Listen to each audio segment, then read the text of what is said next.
It took me almost 3 weeks to make homemade chocolate with nothing but this cacao pod and a couple other simple ingredients. Let's go over the process and how I did that.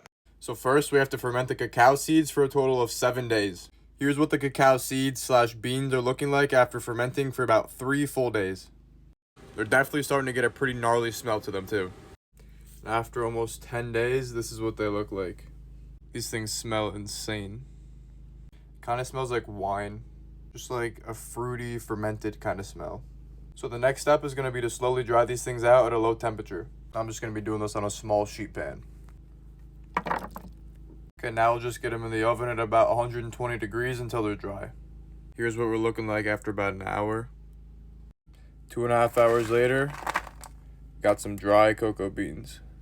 So the next step is roasting them at 300 degrees for about 20 to 30 minutes. 20 minutes later, we got some roasted cacao beans, and now the whole place smells like chocolate. The next step is cracking open the beans and separating the cacao nibs from the shell.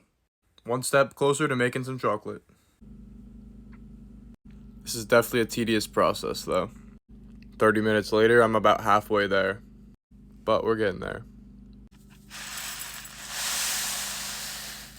After spending way too long separating these cacao beans, we got 2 ounces of some pure cacao nibs. Now let's make some chocolate. Now all we gotta do is grind up these cacao nibs, mix it with some maple sugar and some butter, and we'll have some salted maple butter dark chocolate, made completely from scratch.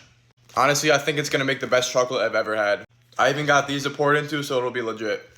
My goal is to make an 80% dark chocolate. So to get an 80% dark chocolate with 2 ounces of cacao nibs, that means I'm gonna have to add about 14 grams of some butter and 14 grams of maple sugar.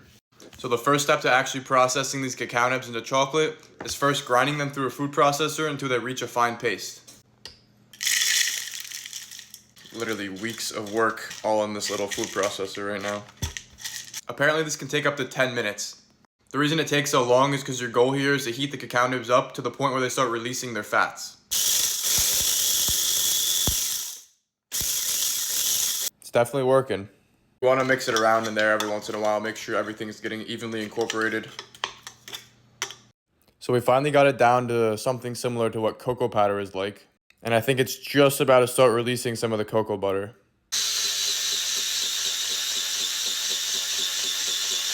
Getting super close now.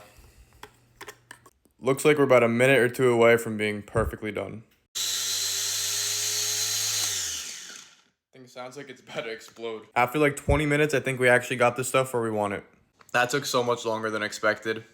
Now all we gotta do is melt down the butter and sugar, mix in the cacao paste, and pour it into molds. Let's get to it. So the first thing we'll do is add in our butter. Once your butter's melted, you get in your sugar and get that mixed in. Now we'll mix in the cacao paste.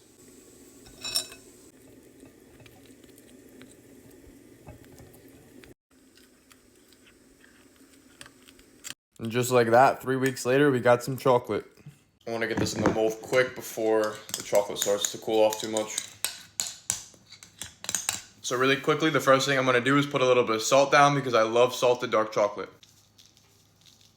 Okay, let's get this chocolate in quick.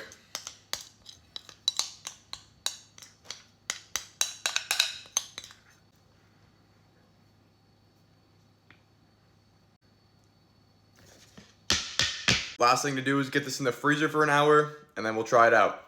Just 3 weeks later, we got a homemade bar of salted maple butter dark chocolate. Let's see what it looks like.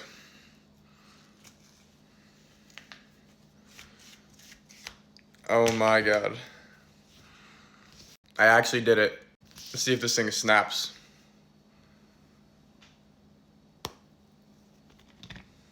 Can't complain. For not tempering it, at least. The moment of truth. Does it taste like chocolate?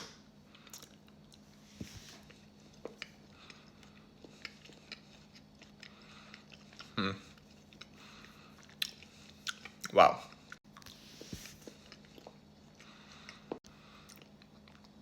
No words.